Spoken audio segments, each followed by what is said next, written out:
As a child, I went to an elementary school which I absolutely loved. When I graduated high school shortly after, the school closed.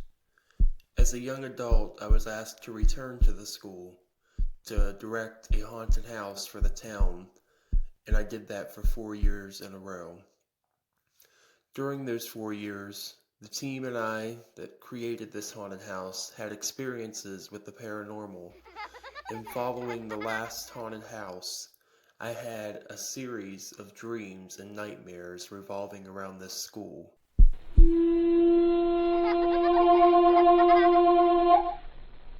Hey everyone, and welcome back to my channel. I'm Corey Ray Sterringer, and today I'm back with part 4 of my Haunted School series. As I have been saying in the past 3 videos, this will be the last video featuring one of the dreams/nightmares. This one was definitely a nightmare. And it's honestly probably one of the darkest nightmares I've ever had, if not the darkest.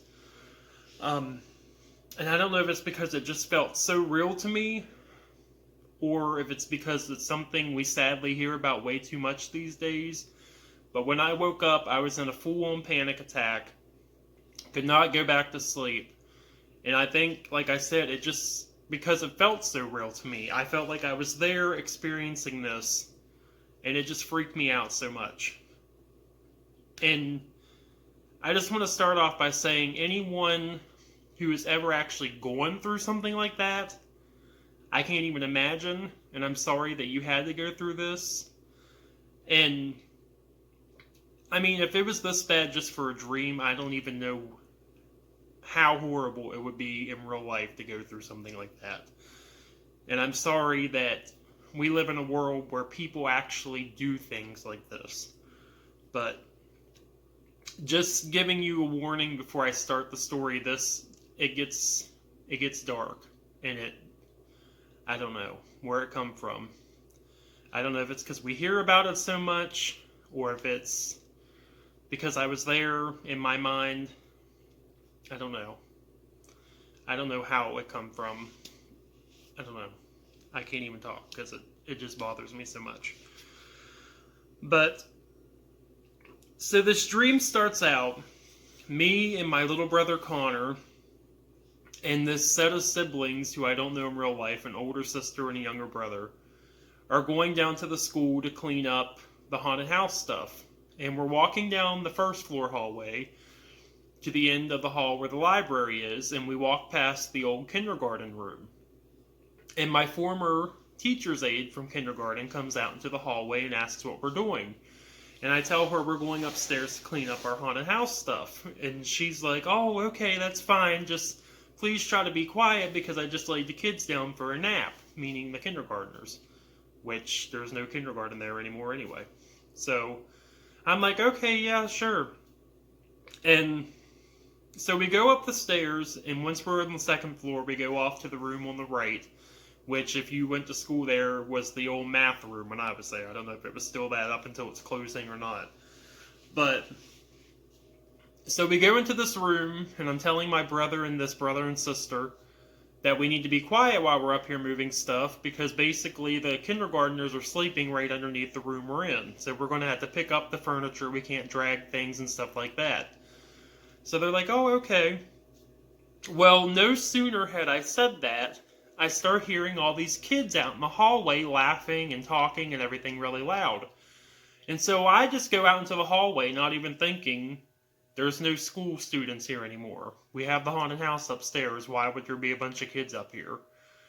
And I go out in the hallway. The whole hall is just completely filled with all these kids. And like I said, they're talking really loud, laughing, just like a normal school, basically.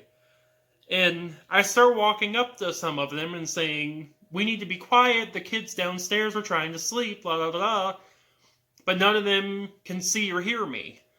I can see and hear them, but they can't see and hear me.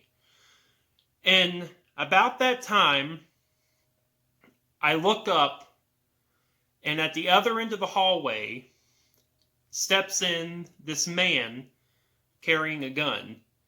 And as soon as he comes in, all the kids just start screaming and running, and he starts firing.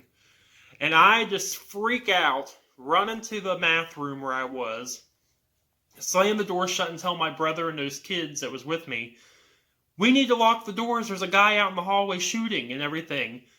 And so I start shoving furniture in front of the doors and everything, hearing all these kids screaming and the guns firing and everything else. And we get the furniture in front of the doors, and I'm like laying on the floor. There's a window in the bottom of the doors, which is not in real life.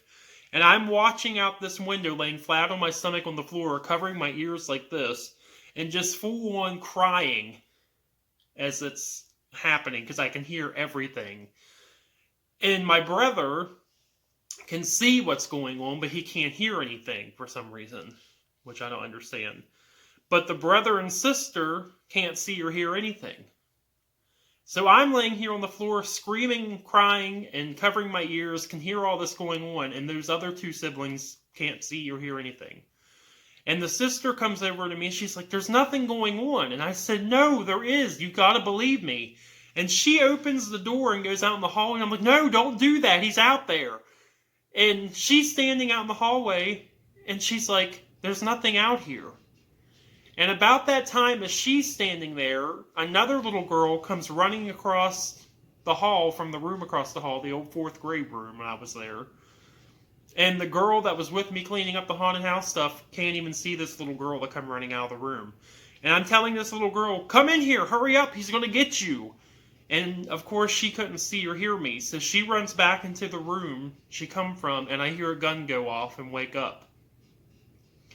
And like I said, I woke up full-on panic attack, could not get back to sleep. This dream literally terrified me. And like I said, I don't know where it came from, or tried to say earlier. I don't know where it came from, if it's just because we hear about it so much in the news these days, of school shootings, or it's because I kept having all these dreams about this school and nightmares about this school, and the two just came together in my mind. But it was literally the most terrifying dream I think I've had, ghost dream-wise, of anything. I mean, I don't know. And again, anyone who's actually going through something like that, I cannot even imagine the pain and the terror that you went through, even just experiencing it. And it's sad to think that we live in a world where people get in their mind that they can go do these kind of things to like innocent kids, you know? It's just, I don't know. I don't even know what to say. But